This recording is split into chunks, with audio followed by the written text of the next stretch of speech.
Hello and welcome to Serendipity. I'm Mrs. Wheelis, one of the librarians at the Summit Library, and I want to welcome you today and tell you that we're doing a program about Koko, the huge gorilla who learned to communicate with human beings by doing sign language. Her teacher was Dr. Francine Patterson, and she first met Koko when the gorilla was only 1 year old, just a little baby gorilla, really. And she started working with her then and worked with her all through her life, teaching her 1,000 different signs for words. It's a very interesting and heartwarming story, the way they loved each other. I learned so much in studying about Koko, and one of the main things I learned is that people generally think of gorillas, I know I did, we think of gorillas as being really scary and terrifying, but they're actually gentle creatures. They're quiet, gentle creatures. And I learned that through these books I've been reading. Now I want to show you, well, we'll show you this again toward the end of the program. But these are pictures of the different signs that Dr. Patterson taught Koko. Experts tell us that gorillas will never be able to speak the way we do because their throats are made differently. But we found another way for them to speak, Dr. Patterson did, through sign language. To give you an example, this sign, you do it with me. Make a fist and then stick up your thumb and put it to your mouth. That means drink. So if Koko wanted a drink, she would go like this. And Dr. Patterson or one of her helpers would give her a drink. Another one that I think is kind of funny is this means lip. And the way that developed was from lipstick. So this means lip, and it can also mean woman. So that's just to get you started on what the signs are like and what happened with Koko as she learned. Now, the main book we're going to be reading in just a minute is called Koko, and it's by Dr. Francine Patterson. This book, called Koko Love, is also by Dr. Francine Patterson, Koko's teacher. And there you see her teaching Koko when she was very little. Now, these signs that I showed you a few minutes ago come from this book, and I recommend this book as well as the book Koko, which I'm going to read to you now. I actually recommend both of them. This song is called Abba Dabba Dabba, and it's about a chimpanzee and a monkey with a long tail who fall in love. And I learned this song when I was in kindergarten. Abba dabba dabba dabba dabba dabba dabba, said the chimpy to the monk. Abba dabba dabba dabba dabba dabba dabba, said the monkey to the chimp. All day long they'd chatter away, all night long they were happy and gay, singing and swinging in a honky-tonky way. Abba dabba dabba dabba dabba dabba dabba means monk, I love but you. Abba dabba dabba in monkey talk means chimp, I love you too. Then the big baboon one night in June, he married them and very soon they went to find their abba dabba honeymoon. Abba dabba dabba dabba dabba dabba dabba, said the monkey to the chimp. Dabba dabba dabba dabba dabba dabba dabba, said the chimpy to the monk. All day long they chatter away, all night long they were happy and gay, singing and swinging in a honky-tonky way. Abba dabba dabba dabba dabba dabba dabba means monk, I love but you. Abba dabba dabba in monkey talk means chimp, I love you too. Then the big baboon one night in June, he married them and very soon they went to find their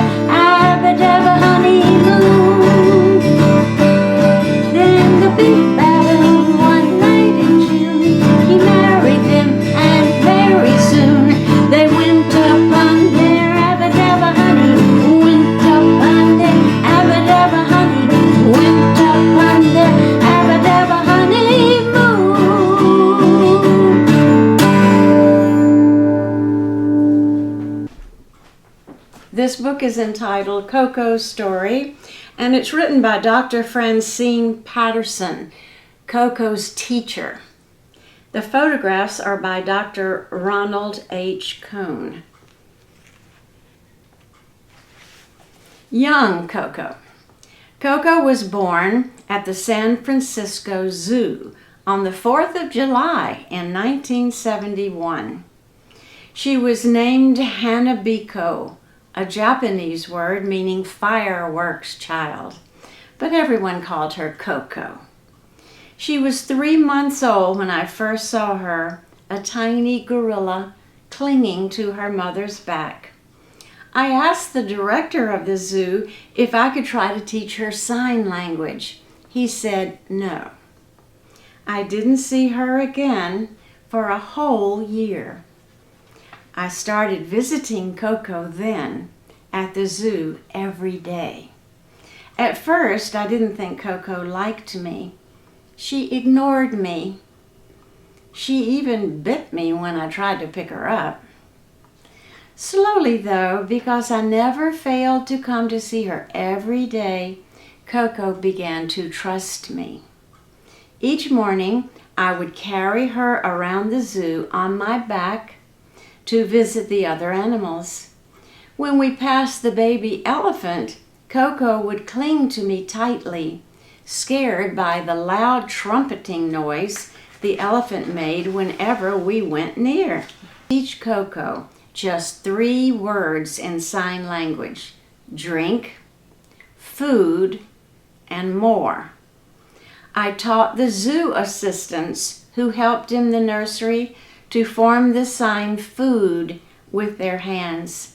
They used this sign whenever they gave Koko anything to eat. Drink, I signed each time I gave Koko her bottle. I formed her small hand into the sign for drink too. One morning, about a month after I began working with Koko, I was slicing fruit for her snack. Koko was watching me. Food, she signed. I couldn't believe my eyes. Food, she clearly signed again. Koko had communicated with me. I was so happy, and Koko could tell I was excited. She grabbed a bucket, plunked it over her head, and ran wildly all around the playroom.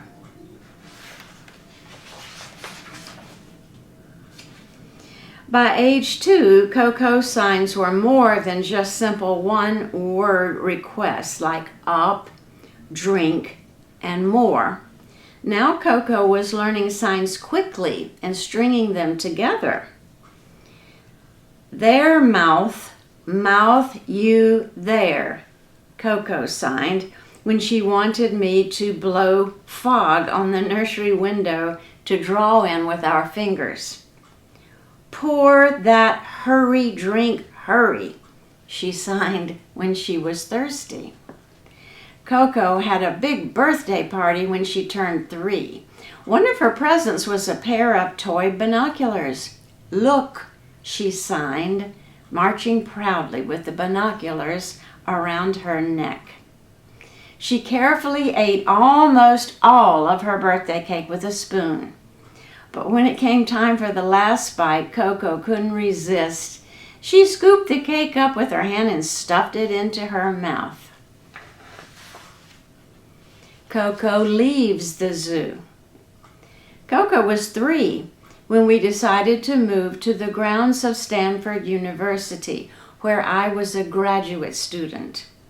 Here she would be able to meet with a young male gorilla from a nearby wildlife park. It was much quieter here than at the children's zoo. I hoped our new location would help Koko concentrate on her language lessons without any distractions. At first, Koko was like any frightened gorilla. She made angry display charges at the door of her trailer. Go home, she signed, wanting to get out. She didn't know yet that this new site for her trailer was home. It was a hard adjustment, but finally she adjusted to her new home at Stanford University. By the age of 5, Koko knew more than 200 words in sign. I recorded every sign that Koko used and even videotaped her actions so I could study her use of sign language later. The more signs Koko learned, the more she showed us her personality. She argued with me, displayed a very definite sense of humor, and expressed strong opinions. A visitor signed to Koko, "You have pretty eyes." Koko stroked her finger across her nose. That was the sign for false. Koko even used sign language to tell lies. Once I caught her poking the window screen of her trailer with a chopstick. "What are you doing?" I signed to her.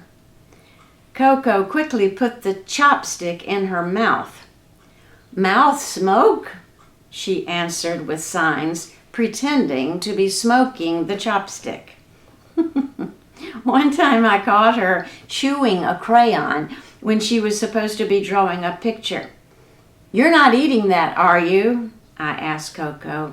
"Lip," she signed, and she quickly took the crayon out of her mouth and moved it across her lips like she was putting on lipstick. When Koko is very bad, she is sent to a corner in the trailer. "Stubborn devil," she signs to herself. She knows she has been naughty. But soon she turns around and signs, "Sorry, need hug." But Koko was often more playful than naughty, using sign language to let me know when she wanted to play a game. She signed, "Time, quiet, chase." That meant she wanted to play hide and seek. "Koko, where are you?" I'd call out. I'd look in the oven and search through the cupboards. I would always act very surprised when she came out from where she was hiding. Koko used the signs she had learned to play jokes on people. One day, my friend Barbara saw Koko building a nest out of white towels. Koko signed, "That red." "You know better, Koko. What color is it?" "Red, red, red." Koko kept signing. Barbara gave up. She had thought Koko had learned the sign for white, but she saw Koko grinning. "Red," Koko signed again. Then Koko carefully picked a speck of lint off of one of the white towels. Koko held it up for Barbara to see. What color was it? Red. Koko and Michael. When Koko was 5 years old, I thought it was time to find a gorilla companion for her. One day I said to Koko, "A new baby is arriving." She was pleased by the idea of a baby. "Wrong, old," Koko signed to me when she first saw the frisky little gorilla. This playmate did not fit Koko's idea of a baby. The new gorilla was already more than 3 years old. He had been named King Kong. I changed his name to Michael because real gorillas do not act like King Kong in the movie. Real gorillas are usually very shy and gentle creatures. I wanted to teach a second gorilla sign language, and I also hoped that one day Koko and Michael would mate and have a baby gorilla. We started to teach Michael's sign language as soon as he came to live with us. Of course, he hasn't learned as many signs as Koko yet, but Michael is a good student. He often concentrates even longer on his lessons than Koko does. At first, Koko was very jealous of her new playmate. She signed Michael names and blamed him for things he hadn't done. She signed "stupid toilet," pointing to Michael. But Michael answered back, "stink bad squash gorilla." So in sign language, they're calling each other names.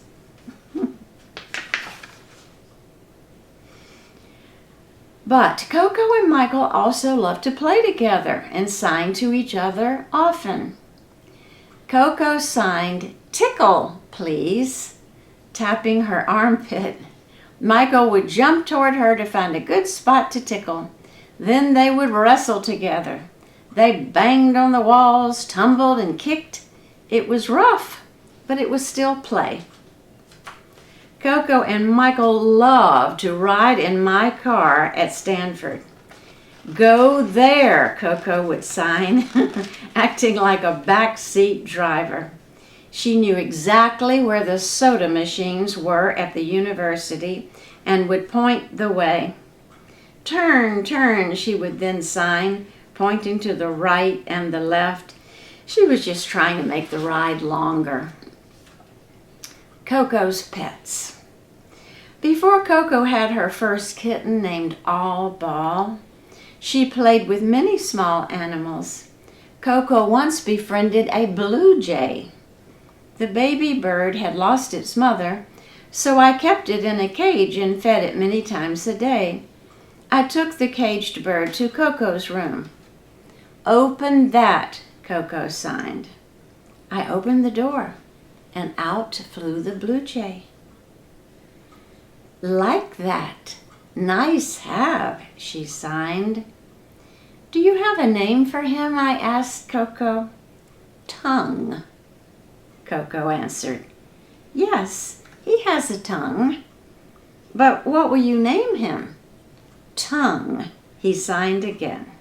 Maybe Koko chose that name because she saw the bird's tongue as it opened its mouth wide, asking for food. Koko was fascinated by the small tree frogs she saw in her yard near the trailer. These little frogs could change color, from green to red to gold. I wouldn't catch one for Koko at first because I was afraid she might accidentally hurt the tiny creature. But one day Koko found one in her playground. "Underarm," she signed, showing me where she gently kept her new friend. Koko carried the tree frog under her arm in a place that is shaped like a pocket. The gorilla can hold things there and move freely, but the tree frog jumped out. Then Koko would chase after it. Koko had played with other kittens before she had All Ball. But All Ball was the first pet Koko ever had of her very own. She signed "Koko Love Ball, soft, good cat." Then, sadly, All Ball was killed by a car just before Christmas in 1984. I had to tell Koko what happened. At first, Koko acted like she didn't hear me. Later, she told us that she felt, with signs, cry, sad, frown.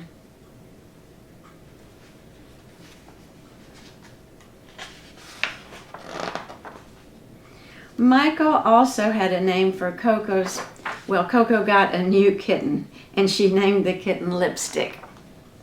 Michael also had a name for Koko's new kitten, Banana. "My cat Red," Michael signed. He had been watching Koko and her new kitten, and he wanted a pet too. So Koko's second kitten was given to Michael. Koko finally chose another, a soft gray one.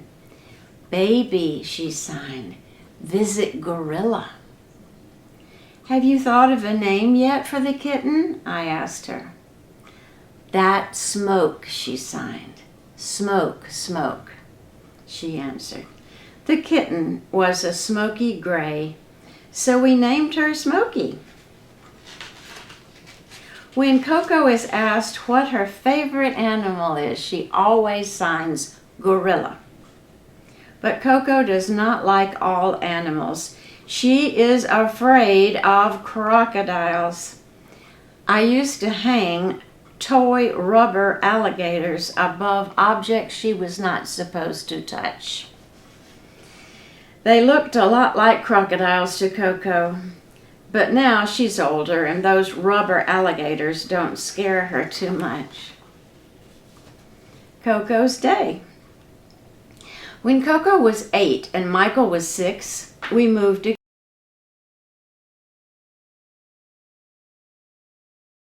again. Now we live in a forested area in Woodside, California, where there is more room for both gorillas to play outside. Koko and Michael still live in a big trailer, but now they have their own bedrooms and their own kitchens. Koko wakes up by 8:30 every morning. Breakfast is usually cereal with milk and fruit. On most days she has sign language lessons from 9 to 10 with her teacher. Koko now knows more than 500 signs. 2 signs she is learning now are forget and what for.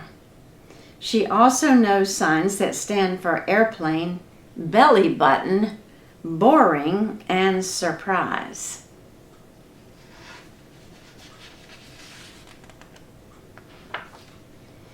By 10 o'clock, Koko is tired of her lessons and needs a break. She signs, "Have Mike in." So Koko and Michael play together for about an hour. They might play with Kokos Toys, but Koko is still jealous of Michael and isn't very good about sharing her things. She has a tricycle, dolls, storybooks, rubber dinosaurs, and a skateboard. She signs to Michael, "Do you want to ride the skateboard?"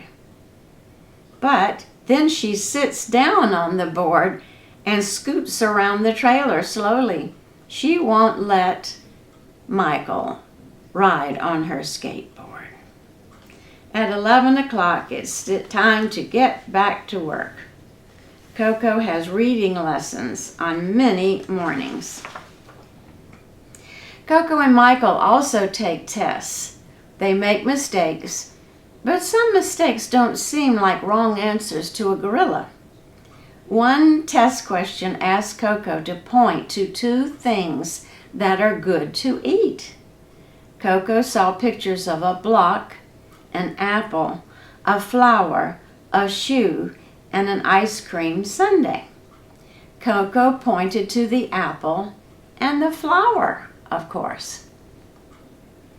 Sometimes Koko thinks she is being funny when she makes a mistake on purpose. She points to a picture of a bird's eye and signs nose. Then she grabs a toy key, places it on her head, and says, "Hat," signs Koko. Then she laughs and marches around the playroom, waving her hands and grinning. She can be a very silly gorilla.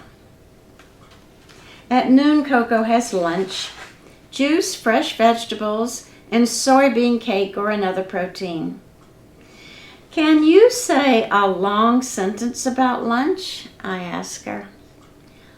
She signs, "Love lunch, eat, taste it meat." Late in the afternoon, she has a snack.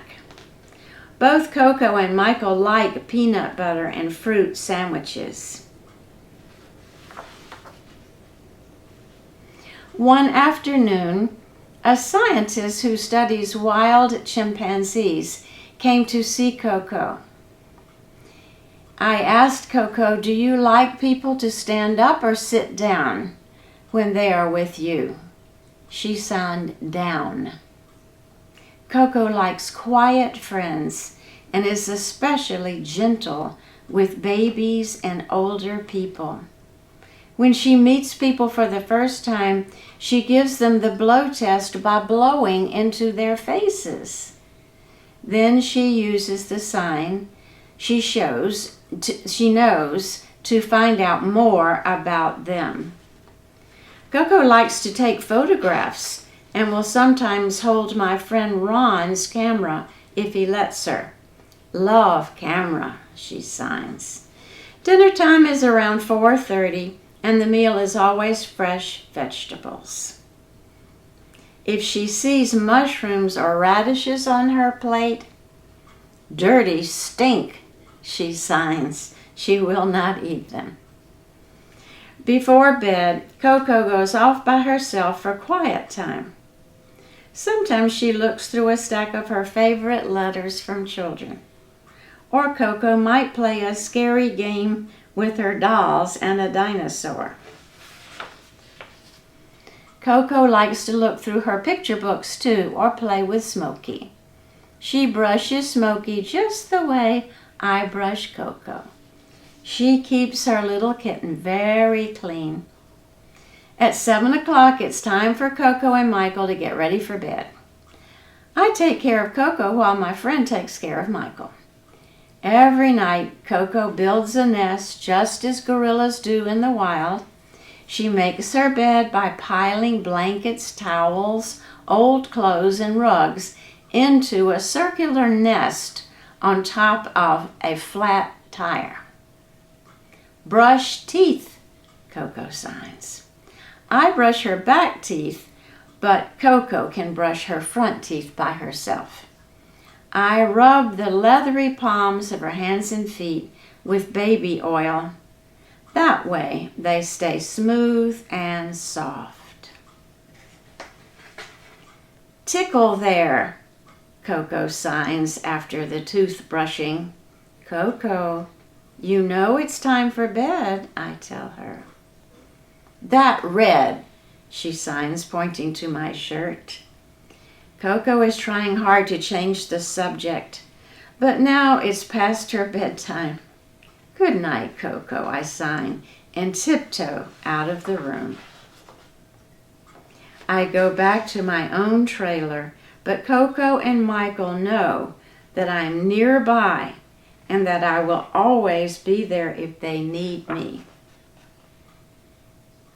Now, in the epilogue, Dr. Francine Patterson says that she hopes one day they may be able to move to Hawaii because that's a tropical island and it is the kind of environment that lowland gorillas grow up in, and she thinks it will be more natural for them. So that's something that they think about for the future.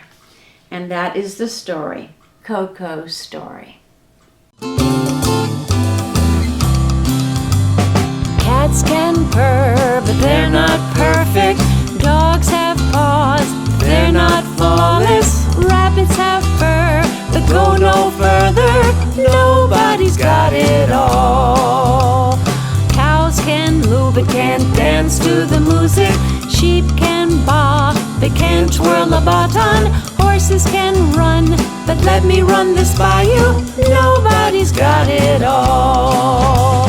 When you feel cracked, just can't beat the competition.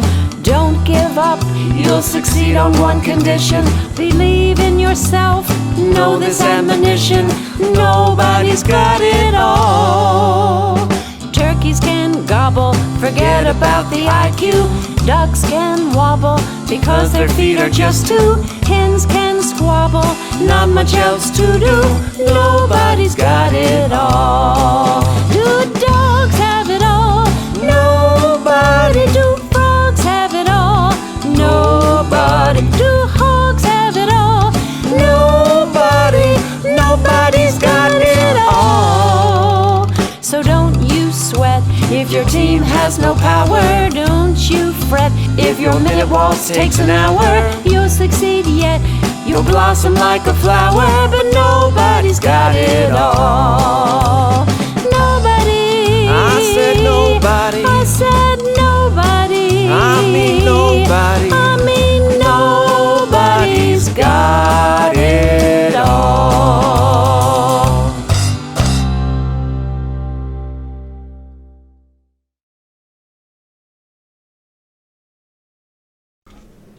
At the end of each Serendipity program, I like to show a craft that you could make if you would like to. This, of course, is a gorilla puppet. And you can move his head a little bit and have him. The funniest thing I thought with Koko was remember when Koko put a bucket over her head and ran all the way around the playroom? I thought that was very cute. So you could do things like that with your puppet. Now the way you make it is, this is just a plain small paper bag. And these are the patterns, the head and the body. Now, if you want, you can draw your own gorilla. You don't have to have these patterns. But if you want the patterns, what you can do is get your mom or dad to Google www.dancingcrayon.com. That's www.dancingcrayon.com. Or we can make some copies for you and have them there at the library. And then what you do is take the copies, color them however you want to color them, cut them out, and then glue them onto the little paper bag. And that's how you make a Koko puppet, we'll call it. Now, next week, next Thursday, we're going to have a program called Unlikely Friendships. And this is the most interesting book because the friendships are so unusual. One of my favorites is The Seeing Eye Cat and the Blind Dog. I've never heard of a seeing eye cat. But what happened was the cat was a little kitten when the family rescued it and brought it home, and they already had a dog, a grown dog. And they didn't pay much attention to each other. They weren't enemies. They didn't cause problems for each other, but they didn't pay much attention to each other until the dog got to be about 15 years old and started having trouble seeing and went blind. Then the cat started paying a lot of attention to the dog and helping the dog find his way so that he could find his water dish and find his food dish and not run into things. It's very interesting how the cat loved him and took care of him in his old age when he was blind. I'll show you one more. This book is full of these stories, and this is one that I can't wait for us to read. This one is called The Leopard and the Cow. Now look at them snuggled up there to each other. It's very unusual. This book is full of those kinds of strange friendships, and that's what we'll be talking about next week. I hope you tune in then. Thanks for listening.